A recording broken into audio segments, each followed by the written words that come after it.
If you just joined us, this is The Press. We are reaching you live from KAFTAN's television studio here in the nation's capital, Abuja. And now we'll go straight to analyzing the stories that we read out to you. Our guest on the show today is Azeez Fatai Adeshokon, who is a journalist. Great to have you on the show today. Good morning. Thanks for having me. Good morning. All right, our phone lines are open. You can call in to make your contributions or ask your questions. Remember, your questions we can only take 1 minute for every call or question or contribution that you have. All right, let's start with so many stories right here, but let's start with the cybersecurity levy. Now, trade union kick, you have it on the Guardian, says trade union kick demand reversal of the cybersecurity levy. And then I hear a lot of people, even Peter Obi has come out to say that it is all shades of wrong. It's going to further impoverish Nigerians. I remember talking to, immediately I saw the story, I think it was day before yesterday, I called one of the CBN director and then said, okay, so please explain to us what exactly is the reason for this cybersecurity levy. We are not done with stamp duty. You are still bringing cybersecurity levy. And according to him, he says cybersecurity levy is not from the central bank, that it's a fiscal policy. It's coming from the federal government. So it means that only it is the central bank that has to buffer it, but it is not their own policy. We're just getting this here and there, this back and forth. What are your thoughts in this regard? It's worrisome, economically worrisome, and is not something encouraging. Not at this economic juncture of our nation that we are witnessing such introduction. It's not policy that I'm in support of, in as much as I'm actually part of supporters of this government. I'm not in support of such economic policy. Yes, cybersecurity, yes, is inevitable. We need to safeguard our financial system, but that should not be a burden to Nigerians. Because if you know roles of government in the Constitution is well spelled out, essence of governance, essence of government. So across the globe, yes, you should look. For me, I think by my own understanding, I believe government is just looking for a way to be raising funds. That's the truth. Maybe Nigeria is becoming insolvent. The crude of a thing is not actually paying well. So they should not just hide under cybersecurity levy or what have you. Even that is even wrong. It's even a parliament that can actually impose tax, unless they call it levy. It's even an act of parliament that can impose tax. And to my understanding, FRS, I believe they are saying they are not involved. That is basically the executive, the CBN, and the NSA. So I don't know which funds that the NSA is looking for to provide cyber security. It's just like you are telling a landlord is telling you that tenant should be paying, maintenance fee for something that you are paying already. You are paying rentage, you are paying everything, you are paid caution fee before you got admitted into that house as a tenant. But as for me, federal government needs to look inward and look for other means of raising or generating funds than adding to more burden of Nigerians. We are struggling to buy fuel. Somewhere 800, somewhere 900, somewhere 1,100, 680, 640. We are battling with that. On the other hand, we are battling with purchasing power. Things are becoming so expensive.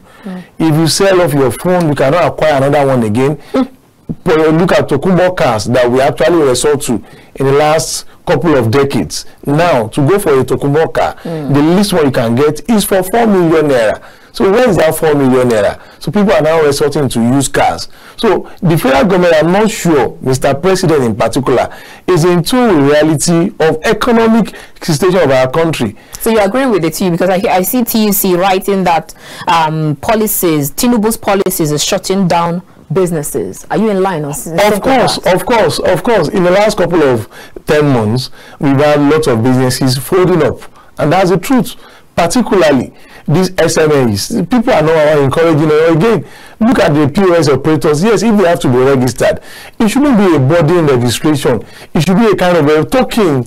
Like, if you want to register as a POS, it costs you nothing less than 2,000 naira. If genuine intention of government is to have their data, it should not impose such high levy, because we are seeing people are dropping out of schools, people that are out of jobs, they're actually developing such concepts of having POS. Just like we had GSM phone call. Right. When Obasanjo was in power in 2001, 2002, 2003, it actually generated employment. Young school, yes, having phone booths around across the country. Right. So, and people were actually smiling to banks. But at this juncture now, we are now coming back that the POS operator must register with CAC. Yes, we must have data of those that are dealing with our financial systems, but should not be a burden. That's the truth, because we are pushing people out of business. People are starting this POS everything with 100K, 100,000 naira, 200,000 naira, and you're not asking them to go and register with which amount?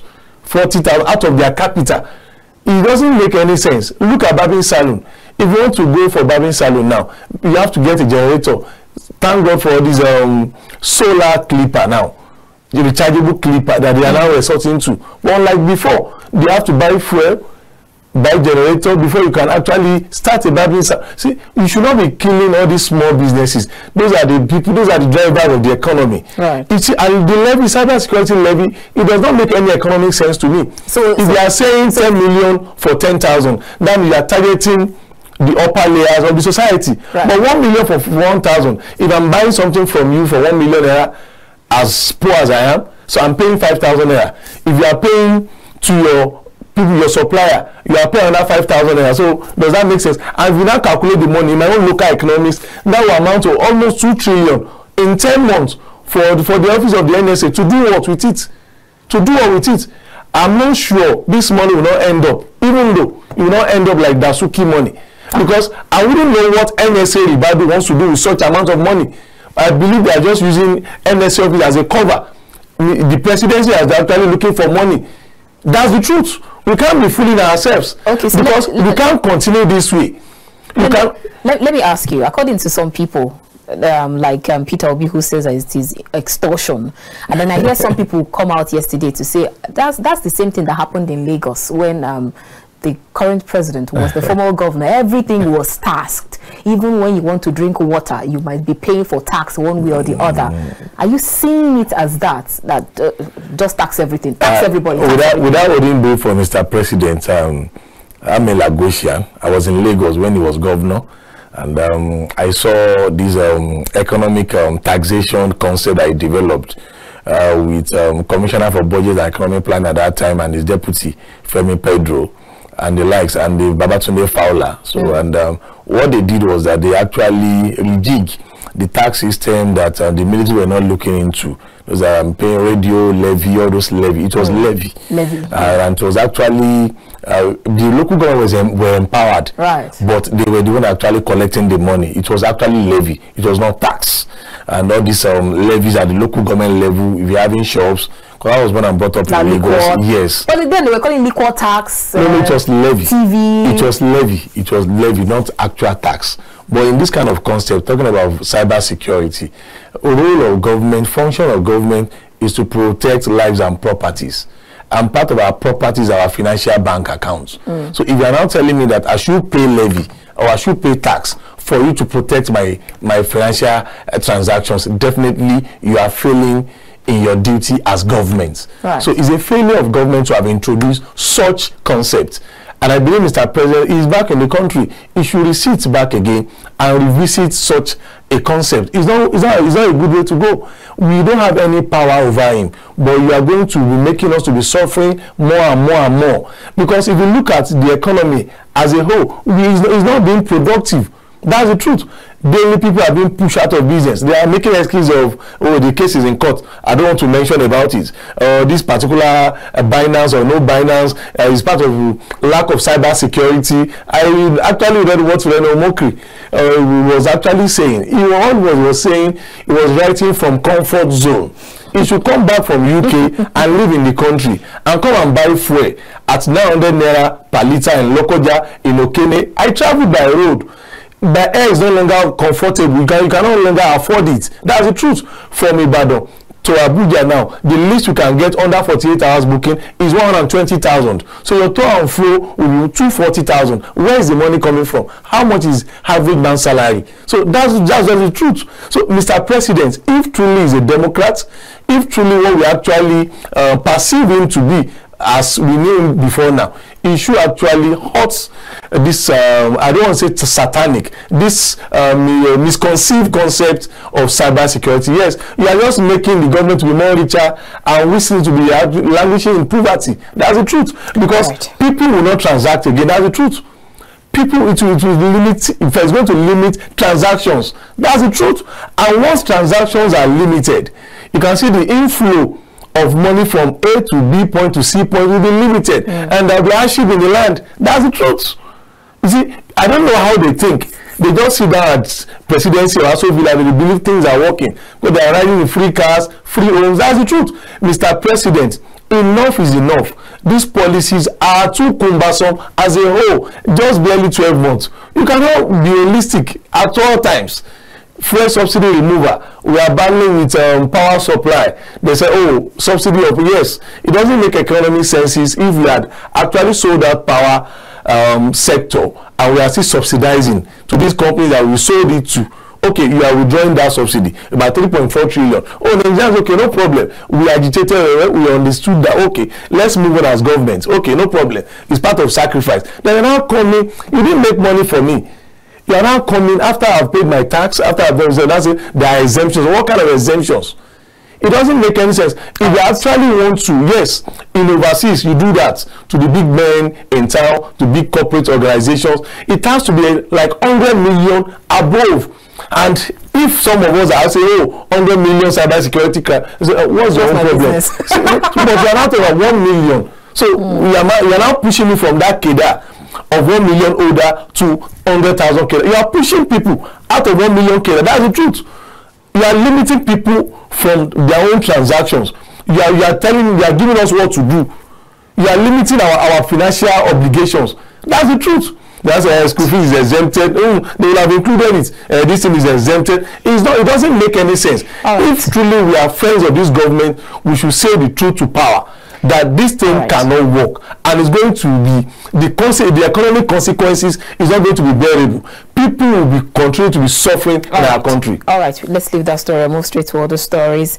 This one talks about because it actually concerns us. So I saw this story this morning and I said I was going to talk about it. The First News editor, that's Segun Olatunji, resigns over apology to Gbajabiamila.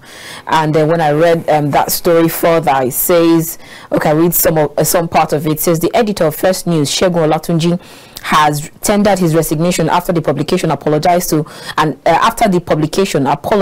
the chief of staff of President Bola Ahmed Tinubu, that's Femi Gbajabiamila. I recall that Olatunji had spent 14 days in custody of Defense Intelligence Agency Abuja for a report on Gbajabiamila. The report titled "How Gbajabiamila Attempted to Corner $30 billion and 66 houses traced to Sabiu" was written by Olatunji. But then when you read further, it talks about how his resignation letter after the apology, he said that he resigned for the safety of his family. Now, hinting that he was unhappy about the apology, he expressed hope that the truth would come out soonest on what transpired over the report. But then First News management, on the flip side, in a statement on Wednesday 8 May, said it had discovered that the story contained falsehood and fabricated stories handed out to us as fact by misleading source, which was highly negligent on our part, and for which we deeply tender an unreserved apology to the Chief of Staff of the President.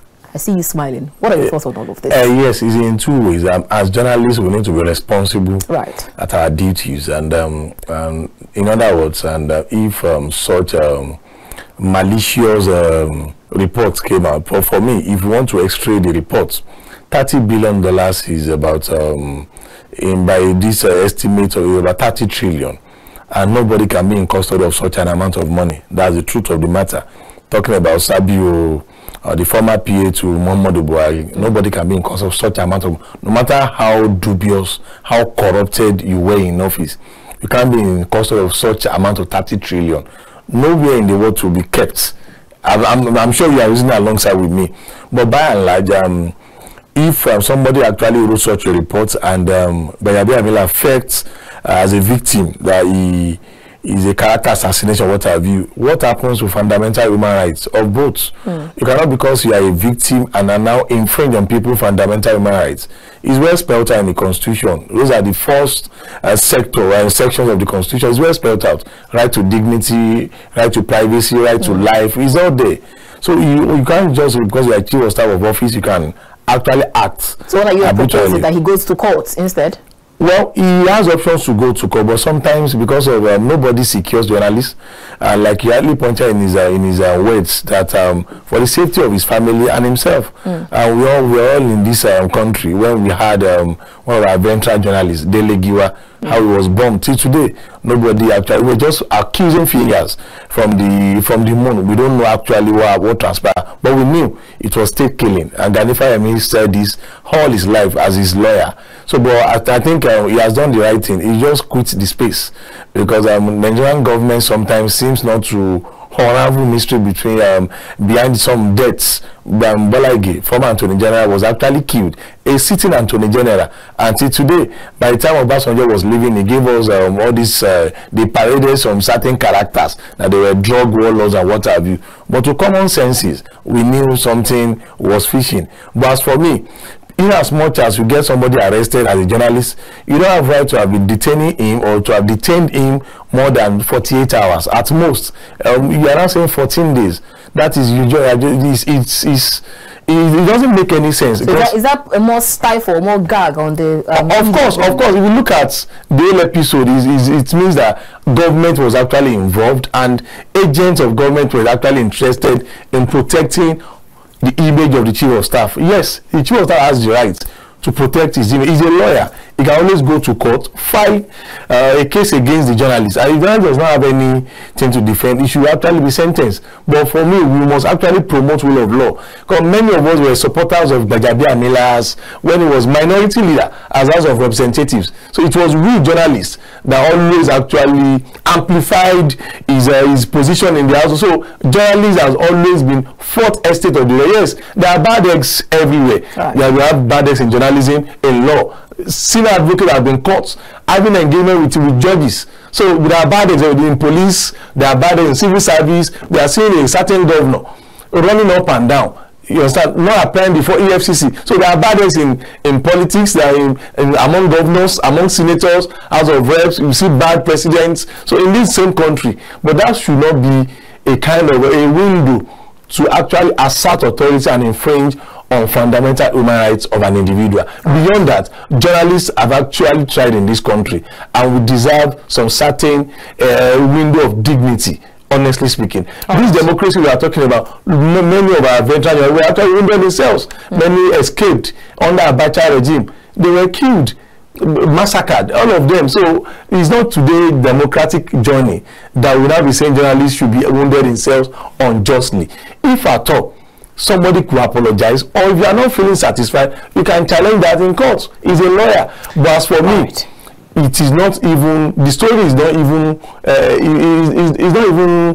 it's not even conducive enough to hearing that $30 billion Sabiu, and because that's over 30 trillion, if not more than. So nobody, I say nobody can be in custody of such amount of money. All right, let's move to other stories. Our time is fast spent. If you can help us in few minutes, 2 stories, and I'd like you to take them together. The Vanguard newspaper talks about the Lagos-Calabar coastal highway. Labour Party, PDP reps, Afenifere kick as Umahi battles Atiku. That's one on the side. Let's get your thoughts with that in that regard. And then the Nigerian Tribune talks about the Rivers State crisis deepens as Fubara bars all local government heads, officials from appearing before Rivers Assembly. Local government chairman accused governor of withholding allocation. APC desperate for annex Rivers. That's coming from PDP. Let's get your thoughts in these 2 stories. Yes, it's actually intertwined. Talking about Lagos-Calabar highway, coastal highway, and Atiku Abubakar has actually been raising some concerns about Sheyi Tinubu, the president's son, being a board member of one of the subsidiaries of Chaguri company. But as for me, we should call a spade.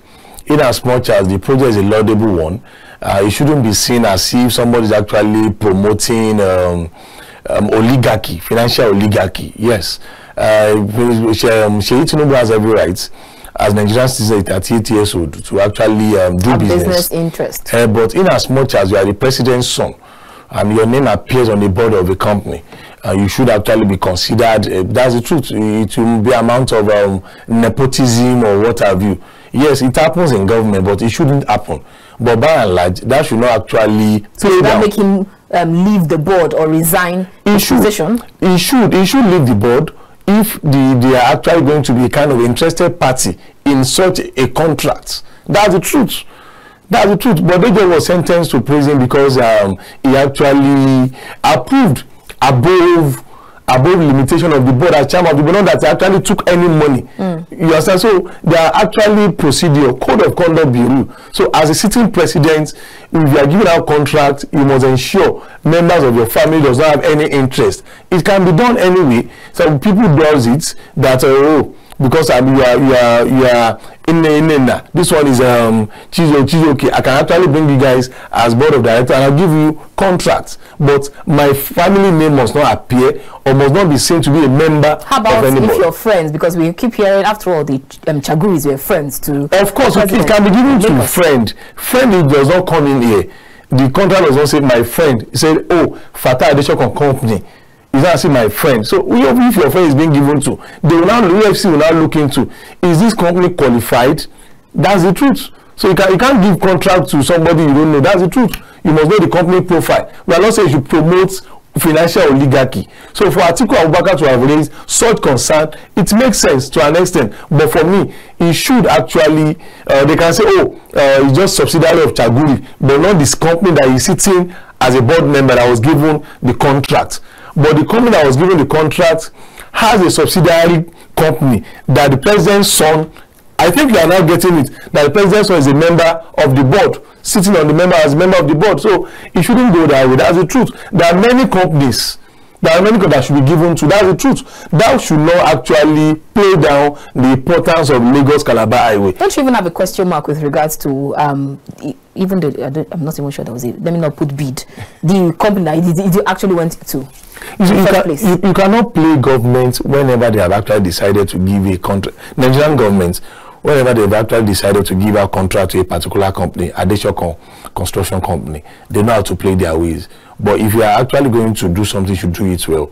It shouldn't have actually been a company that the president's son has subsidiary as board. That's the truth.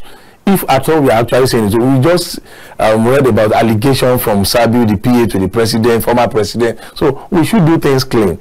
And those are the things that giving people concerns about cybersecurity levy or tax. If you are saying I should be paying 5,000 of my hard-earned money for 1 million naira. So what about giving this contract? How are you spending our taxpayers' money? So we have questions to, they have questions to answer. We can raise concerns. And the Rivers episode is going to be an unending one. Yes, the reality is that, how you see it. Of course, the reality is despite the fact that President Bola Ahmed Tinubu has waded in. That was just an artificial succor. And yes, Wike has a long way to go in Rivers State. And Peter Odili, former governor of Rivers State, and some certain stakeholders, Senator Leo Meba, all of them, they actually queue behind Governor Fubara. And it's going to be an unending episode. And I believe Mr. President should just set in standard of democratic virtues, which is if political solution will not work, they should actually be fair to democratic life of our country. That we should not see anywhere that the governor is being abducted, like we witnessed in 2004 in Anambra State when we had Chris Oba versus Ngige, where a sitting governor was actually abducted. We should allow democracy to prevail in Rivers State. A sitting governor has the audacity, he has the authority to actually call out any local government chairman. And we look at this local government chairman, they are actually loyal to former governor of Rivers State, Nelson Wike. So we can see it's an unending episode. So Fubara is in tight corner. He should play the game softly, but I'm not saying anything. Have you seen him make statements like man is not God, I will not bow to any man, and then he makes some threat statements? Of course, as a sitting governor, he has every right to do so. on moral ground, somebody can say, oh, but this man actually facilitated your election into office. That's on moral ground. But in the face of the law, Governor Fubara is the governor of Rivers State. How he got there is nobody's business. Oh, I was one that bankrolled him. All those are just on moral ground. That does not concern law. That is not law. The law says governor of Rivers State, Governor Fubara. That's the truth. So you are a former governor. Whatever you have actually done to him behind the scene, he remains behind the scene. In the face of his governor of Rivers State, and he has the authority to actually exercise. So as a former governor, it's just courtesy. And when you were a governor, nobody... See, I do tell our governors that you don't bother yourself having a successor. Even your housewife, the first lady, once you leave office and your wife is actually the one that succeeds you in power, you are going to have issues. Even at home, me and my wife, our decision has never been uniform. You just have to play maturity. In a mini apartment, husband and wife and the children, you always disagree. Oh, let's place the TV here. Oh, let's change it here. Oh, this child has to go to this school. No, I want this school. If the debate will come up, let alone a kind of political power. So you cannot just spoon feed a grown-up man. So in which case you actually face the reality that Fubara is a grown-up adult, and there is limitation he can actually spoon feed him. And we have some political enemies in Rivers State, so they want to surround Fubara and get back at you. As for me, they should wait for 2027 and face Fubara at the poll. But we don't want any problem in Rivers. Fantastic, Wike, a performing governor. He performed as governor of Rivers State. I've been to Rivers like 3 times, and I've seen what Wike, if they can sustain the infrastructure tempo in Rivers State will catch up with Abuja in the next couple of years. And you can see what Wike is doing here in Abuja. Somebody, if you know Abuja in the last 8 years, you feel sorry for Abuja. But Abuja is now, I mean, wearing a new look everywhere, from Geriki, Asokoro. I was in Asokoro yesterday. Everywhere is now, I mean, infrastructure everywhere is now being developed. That means Wike is working as a minister in the FCT. I'm not saying it's perfect. I'm not a fan of Wike. I'm not a fan of Fubara. But the fact is, political issues in Rivers State, Wike should just summon courage and wait for Fubara in 2027, so that we don't want any problem in Rivers State. It's one of the states that is boastful economically, so we don't want any trouble in that state. God bless our country. God bless you too. Thank you so much, Azeez Fatai Adeshoko, journalist. Always a pleasure having this talk with you. Thanks for having me. All right, viewers, that's where we end this segment of the show. We'll go straight to our social media corner to see exactly what trended on social media, especially yesterday. All right, I'll take this one. The first one is coming from okay, that's a video of a particular person who buried himself alive, and you are praying for death, right? I hope you don't see it. Let's take that video and come to take other stories.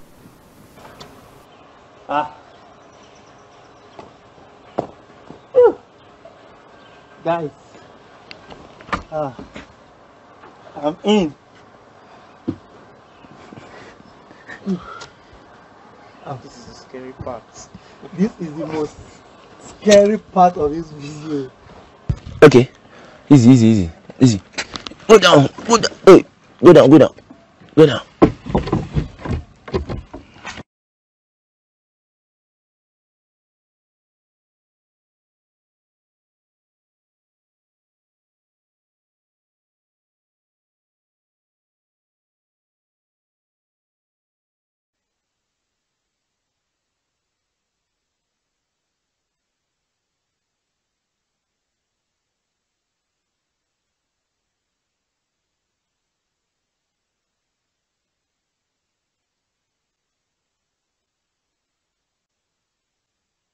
Guys, I've been buried alive for over 8 hours now. For those of you who saw my first video, like I've been down here, as you can see, my camera is still rolling. I have my light down there. I'm sweating, guys. I've already used of units here, and I have eaten. I've taken water. Guys, this challenge is not easy as I thought. The only challenge I'm having and getting me scared is that this my hand fan I have here is the only hand fan I brought in here. Then I forgot to bring his charger.